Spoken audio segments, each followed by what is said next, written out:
Back to our discussion of the 1985 candidates playoff match between Jan Timman and Mikhail Tal. Game two was won in good spectacular fashion by Jan Timman in the Queen's Gambit on the white side of a Queen's Gambit accepted.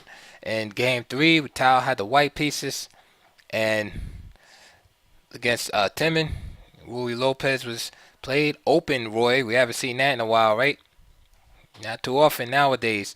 And this game was drawn in 23 moves. So Jan Timman had held up, on his side when it was Tao's turn to serve.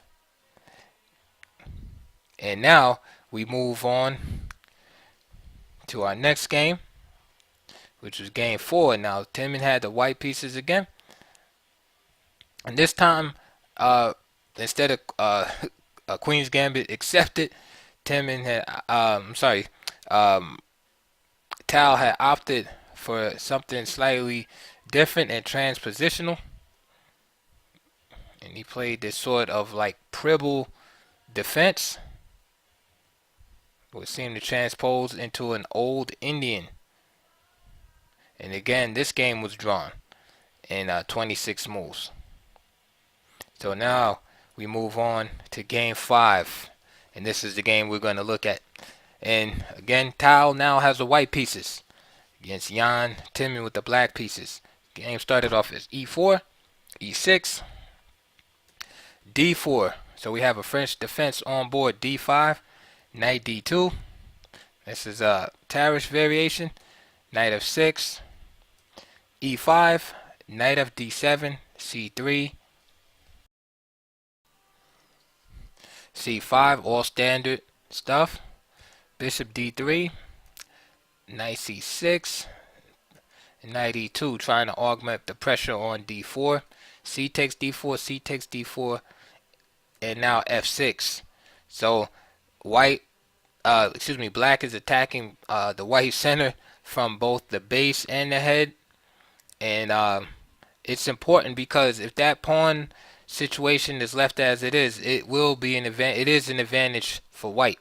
I always talk about fixed pawns and pawn chains and things like that. And one thing to remember is that once your pawn center becomes immobile, it is more of a liability because the opponent can just attack it. As you can see, white center is fixed, and it's black's job to chip at the center. However, if your attack runs out of fuel, say if you're black here and your attack runs out of fuel and you can't break down the center anymore and the center just stands as it is, then it's an advantage. It's no longer liability. White just has space to do whatever the heck he wants to do on the king side. So it's a fine balance, and you have to be careful when you allow your opponents, to set up, these type of positions. But of course, there's a lot of theory, a lot of water has passed under the bridge, and it's pretty, the techniques and the methods are out there and how to play with and against these type of pawn chain configurations. So I played on the white side of this and the black side, and leads to very entertaining play. But still, sometimes, every situation is different. So sometimes you allow your opponent to get, the chain set up like this, and you can't break. Then you find you can't tear down the center. You messed up, and next thing you know, you're in a bad position. Let's see what happened here. Tal takes. There's too much pressure. If Tal doesn't want to take, you see what I'm saying? He doesn't want to play e takes f6. And this is the thing. If you set up a big center like that, that's like a sign of a defeat of your strategy. You don't want to play e takes f6 and tear down the center. But what it is there's too much pressure on e5, so he has to make a concession. So he allows the center to become broken down. Now, what does he get in return? Well, this pawn on e6 is sort of backwards. All right. Now, black's next goal is to want to be able to push this pawn forward and trade it for white's d pawn, thus liberating his bishop in the process. So it's kind of like phase one. Okay, it got rid of that pawn, and now phase two. So at this point, black is equalized comfortably. He's torn down the big center, and um, white has an isolated D pawn. Black has a backward E pawn. So they kind of offset. The weaknesses offset each other. Let's see what happens. So knight f3. So we see like this battle now, uh, continuing for the e5 square. Bishop d6. Right? Because black wants to liberate this pawn if he can and push it. Tal is fighting for the square. Bishop f4. Bishop takes. Knight takes. Queen a5 check. And now an endgame is offered. So who has the better prospects? Queen takes d2. King takes d2. So right now, white is a little better positioned for the endgame. Okay, so now one of the problems is this pawn on e6 is going to be a liability because it's hard to see how black is gonna be able to push it. All right, but in Timman's view, perhaps it's close enough to home, right? Close enough to where the king and the pieces can and protect it.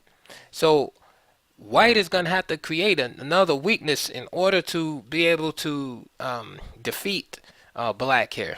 This one weakness alone is not going to be enough. So the game should be drawn.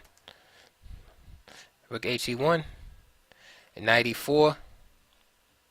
Okay, and this is a tactical shot based on the unprotected situation of the knight on f4. So knight e4 check, bishop takes e4, rook takes f4.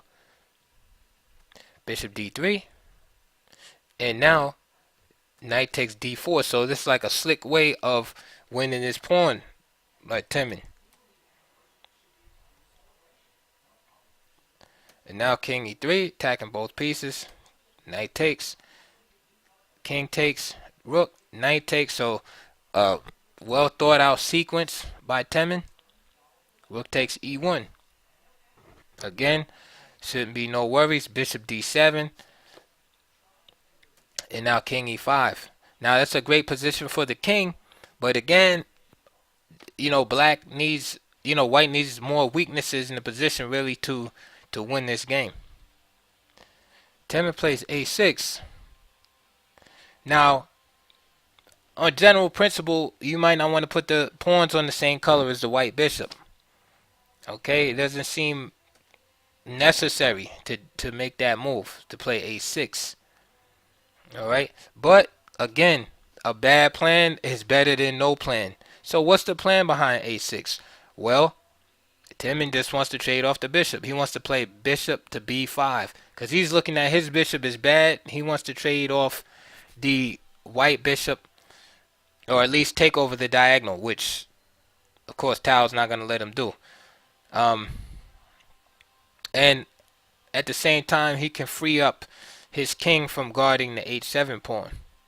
But perhaps just more prudent is just a move like bishop c6. Okay, black is not winning, and you know what I mean, and black is not losing either here. Notice a move like king takes e6 is just meant by rook e8 winning. Okay, any type of maneuvers trying to penetrate and things like that, rook d8, they all just backfire. For instance, let's say king e8, d6,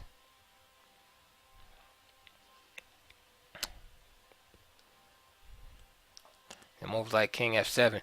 So